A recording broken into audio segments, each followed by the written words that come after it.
రేపు తెలంగాణ కేబినెట్ సమావేశం జరగనుంది. ముఖ్యమంత్రి రేవంత్ రెడ్డి అధ్యక్షతన సెక్రటేరియట్ లో మీటింగ్ ప్రారంభం కానుంది. ఈ సమావేశంలో ప్రధానంగా బీసీలకు స్థానిక సంస్థల ఎన్నికల్లో రిజర్వేషన్ పై హైకోర్టు స్టే, సుప్రీంకోర్టులో స్పెషల్ లీవ్ పిటిషన్ వేసిన విషయాలపై ప్రధానంగా చర్చిస్తున్నట్లుగా తెలుస్తోంది. అయితే బీసీ రిజర్వేషన్ల విషయంలో ప్రభుత్వ పరంగా అనుసరించే వ్యూహాన్ని సీఎం రేవంత్ రెడ్డి వివరించనున్నారు.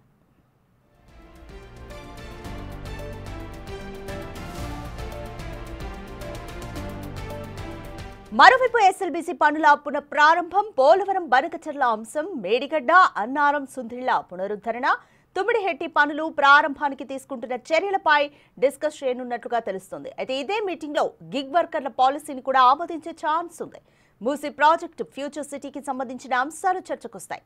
అయితే పలు సంస్థలకు భూ కేటాయింపులు, కొత్త పోస్టుల మంజూరుతో పాటుగా రాజకీయ అంశాలు చర్చకొచ్చే అవకాశం ఉందని తెలుస్తోంది. అయితే జూబ్లీ హిల్స్ ఉప ఎన్నిక, మంత్రుల మధ్య కొంతకాలంగా సాగుతున్న వివాదాలు, విభేదాలు కూడా చర్చకు రానున్నట్లుగా తెలుస్తోంది.